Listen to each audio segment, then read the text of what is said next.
This is the new Mercedes CLS facelift as the top sporty CLS 53 AMG.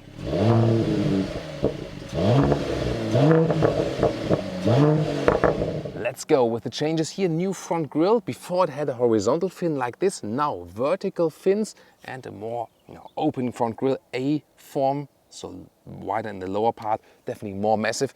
Headlamp update also here with the multi-beam LED as well, and the new front spoiler, definitely also really striking in this grey color we have here today. What you see here is exactly the reason why people would go for the CLS and not for an E-Class sedan or something. The same as Audi A6 versus Audi A7, for example.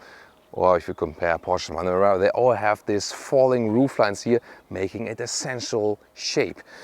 Around 5 meters or 197 inches, so really full size, and 19 or 20-inch wheels. These are the optional 20-inch wheels. Wow, look at that. New aerodynamic stylings are available. Looks quite fancy. Red brake calipers as a contrast. Turbo 4MATIC Plus, what does it mean? Yeah, it's turbocharged, and 4MATIC Plus is the variable all-wheel drive system, but still it has a rear-wheel bias. Then you can get a night package for black mirror caps, and here black around the windows, but here in this case carbon fiber mirror caps, of course, a cost-worthy option. In the rear you can also get a carbon fiber spoiler lip, and the spoiler in general for the CLS 53. Yeah, and here in the lower part, that looks cool, but when you look closer, Autogefuehl fake exhaust, police, alert. Yeah, I mean, the air does run through. However, if you look on the inside, the outer tips do have nothing in common with the rear tip actually. And then strong diffuser style here in the lower end. The CLS 53 is a 3-liter inline 6-cylinder with 435 horsepower. Acceleration figure is 4.3 seconds in miles per hour or 4.5 seconds in kilometers per hour. Now with mild hybrid technology, so have a little bit of recuperation possible. And the 450 model has the same base engine, but then with 367 horsepower. And there's also a 2-liter 4-cylinder engine with 300 horsepower in the 350, that one then rear-wheel drive only. This one here and the 450 model, all-wheel drive.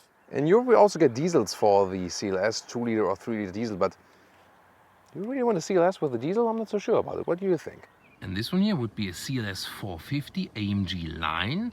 So the engine then a little bit less in the horsepower spec, and the AMG-Line front grille also gets now this A shape and then this tiny star pattern inside, so it also looks quite sporty already. Here you can see the direct difference here, right? AMG-Line 450, and on the left then our CLS 53 model with a more aggressive styling there in the front grille. And here the 450 from the side profile, also without a night package or without carbon fiber accentuations, then it doesn't look that, that evil, I would say. Here also different wheel styling, also 20-inch wheels with this new AMG aerodynamic styling right there, also a little bit brighter, and then chrome frames around the windows right here. If you want about that sticker, by the way, here it's a disinfection sticker, so I'm free to use this vehicle once again. And in the rear here, the rear spoiler lip, where we had carbon fiber with the AMG model, here then in vehicle color, and the rear look right there.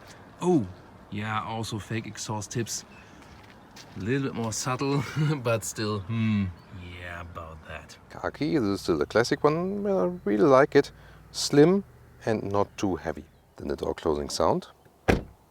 Yeah, not too premium actually, but however it's also frameless, Then carbon fiber use here for the interior, and unlike in the all-new Mercedes model, here the controls for the seats, they still are movable and give you a real feedback, and that's way better. In the all-new Mercedes model, like new S-Class and so on, new C-Class, they're just stationary and react just by touch or something, but we want to feel something, right, when we use these cars.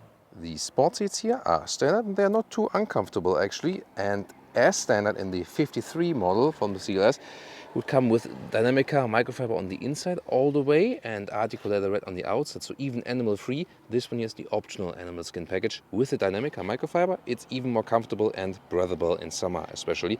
The rest of the CLS models in Europe you can also get fabric Artico mix seat or a full Artico seat, whereas in the US the 53 is the only version you can go animal free, so you know, you should go for the 53 in the US. Yeah, that's always a good reason, you know. And here, microfiber steering wheel for a better grip at the side, that's cool. And new steering wheel at all in the AMG styling with the 2 horizontal fins right there. And also then buttons here to control, for example, the driving modes at the steering wheel. The new steering wheel looks fancy. It's also better for the handling because it's actually very thick in the grip handle here. But then these capacitive functions here at the steering wheel to control the cruise control while driving, that is actually harder to do while driving than the version before. Digital instruments look like this, and yeah, fuel economy, this is of course with performance driving at the moment. You can also drive with some 12 liters or more kilometers, that's, you know, some 20 mpg. And here, these digital instruments, you can also change the styling, for example, from sport to, super sport. This is then super sport, but I think sport looks sportier than super sport, doesn't it? Or also the more classic styling. And of course you can also put some GPS information then right here in the middle.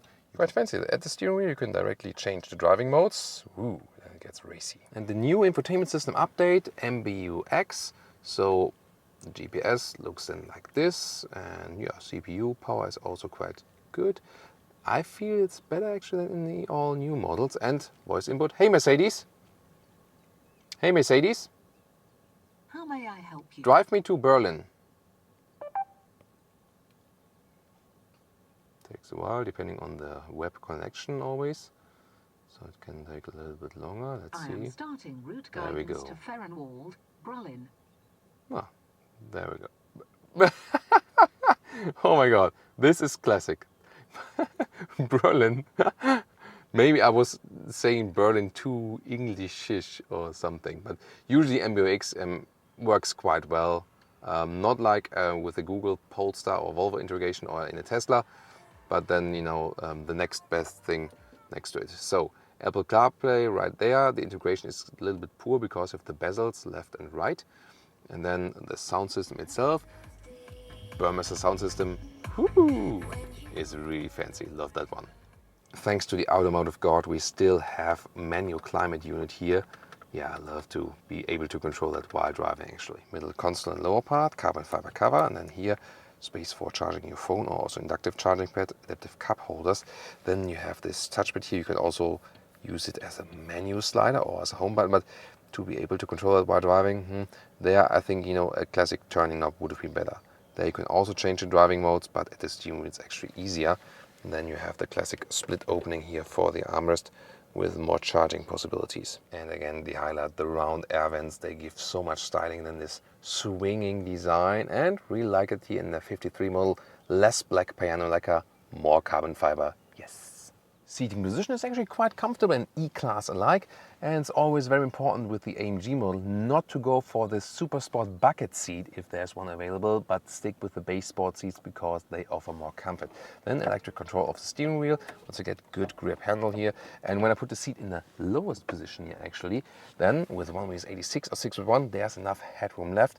This here, however, the one without panoramic roof, there's one available. And in the rear, well, that's not the strength here of the CLS, so it does work with 4 tall adults because you have this recess here for the knees. Headroom wise, I mean, it's okay when you relax like this, but when I lean backwards, yeah, very close, and I kind of hit my head in the ceiling slightly. It's still okay, but not the best, of course, considering the length.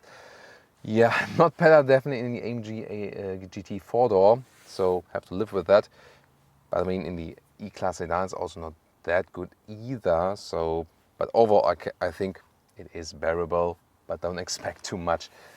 And that, yeah, you can sit here also comfort-wise. Climate unit here also for the rear, and in the middle part, you have some more cup holders which are also adaptive. Trunk access with flipping the logo right here, and then you have in length about 1 meters 15 or 45 inches, and the height limitation is here at about 20 inches or 50 centimeters. You see here the backpack easily fits in. To fold the seats, right here you have to release, but then either push it with your luggage or go around and fold the seats like this. Welcome to Thomas's active driving lounge with the CLS 53 AMG, and I would say, let's go.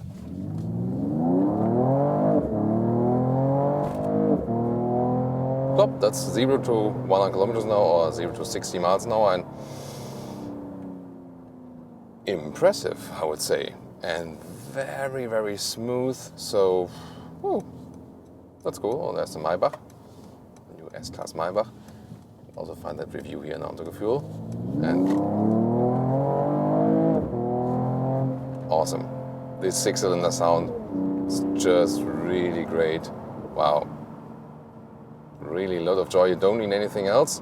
The update here is that you now have mild hybrid technology, which is giving you some fuel savings, but it won't make the biggest difference though. And of course, it always depends on how you're driving. Of course, if you're driving like this, of course, that doesn't make so much sense.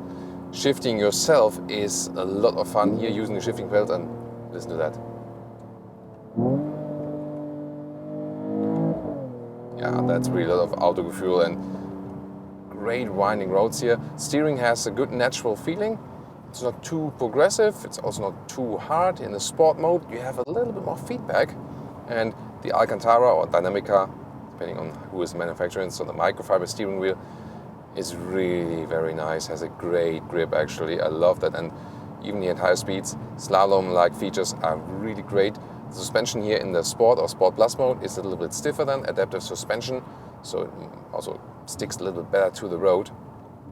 Here on the brakes, good performance, very fine-tuned feeling for that. And I mean, it's not a short vehicle, but indeed here in this AMG version, it feels kind of shorter because it's so agile. If you compare it, for example, to an E-Class, like 43 or 63 versions, they do come indeed very close. Yes, so they are also built on the very same chassis. The CLS has always been, this design-focused car, like with Audi with an A6 versus the A7, for example. Yeah, and I don't miss an 8-cylinder at all. So, wow. You might ask yourself, the AMG GT 4-door, what is this against the CLS? They are more or less same in length. The CLS here actually still gives you more comfort. The AMG GT 4-door is definitely, just rougher, also suspension-wise and so on.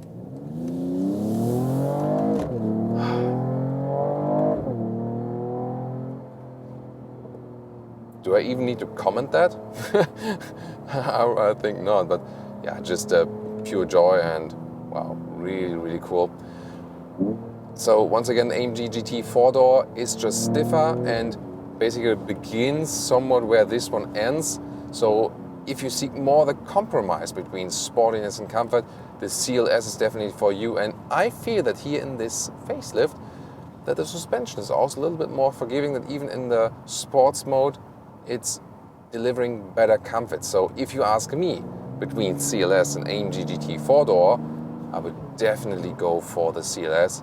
It's to me just the better compromise and the more usable car in everyday driving life when you count everything together.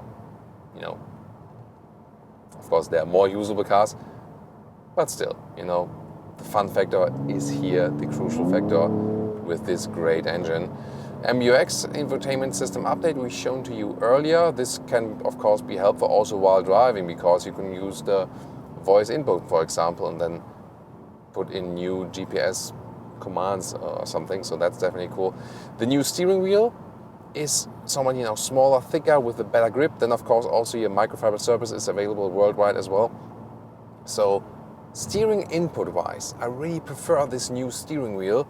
However, when I control the adaptive cruise control, then again with these capacitive buttons at the steering wheel, which are not my favorite at all. So it is more or less okay, 4 capacitive buttons, you still manage to control them. But before that, the old steering wheel was just better to use it, for the whole cruise control thing and controlling the instruments and so on and so on. It's not too bad. Here in the CLS, at least, we still have the manual climate unit. I can still control the temperature while driving. That's really good, because in the all-new Mercedes models, that is even missing all rear touchscreen. So here, the CLS world in this generation, to me, that still gives a good compromise, between new fancy stuff and still things that are the way we used to know, and we actually also want to keep them I mean, don't we? Or don't you? 20-inch wheels, by the way, here, so the bigger wheels, and again, the comfort is really good, and I'm driving in the Sport Plus mode all the time.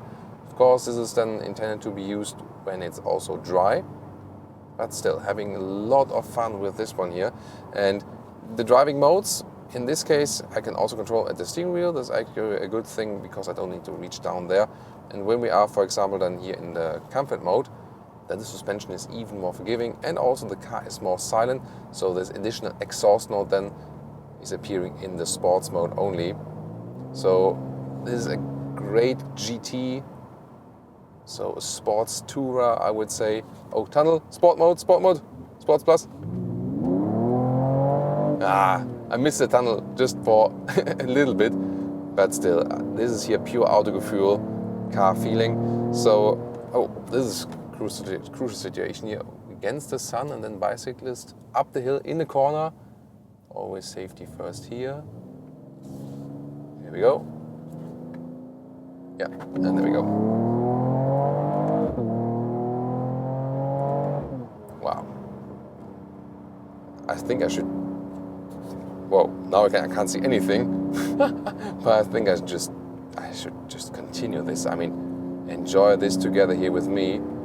This episode is really just about automotive enjoyment, the old school way, actually. Woo! Wow, I could really do this all day, I think. If you're a car enthusiast, then you're surely with me on that one. Then augmented reality function here in the GPS system. So there's also a new feature then here for the CLS introduced. And this is really helpful because it just makes you show then, okay, this is where I exactly need to turn in right or left now. So pretty helpful. Wait a minute, I think I know this corner. So I've been here and around in the area, of course, quite some times. Down to the south of Stuttgart near Immendingen, beautiful roads here. Oh, and there's a Volkswagen T2, I think, behind us, which is totally crazy. I mean, it's 50 here.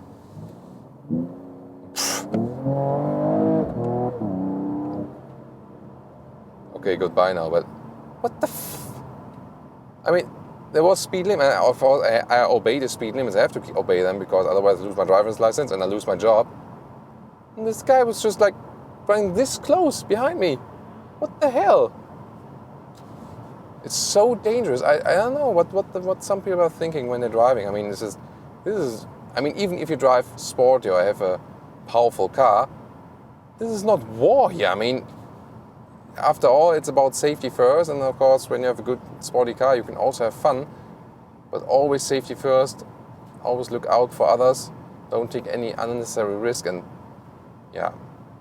Sometimes people are just crazy and need to calm down a little bit. But this one here, yeah, this car, it can make you calm down when you are in the comfort mode or something, but then it can also push the next adrenaline rush right into you when you put to the sports mode. And yeah, what a joyride. Has been fun before on this facelift, and I think with the new control input here, even a little bit more spiced up.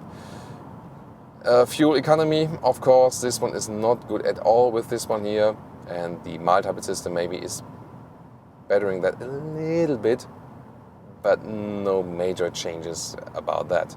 Of course, also compare the Audi A7 review, or RS7 even, I have you, that would be a fun choice. You can tune into that video. And also from the BMW, I mean the BMW 5 Series would come too close to it, or maybe also the BMW 8 Series there. So that's a little bit in between what BMW is offering there. Definitely see also at these videos because they're also really interesting to compare exactly after watching this one here.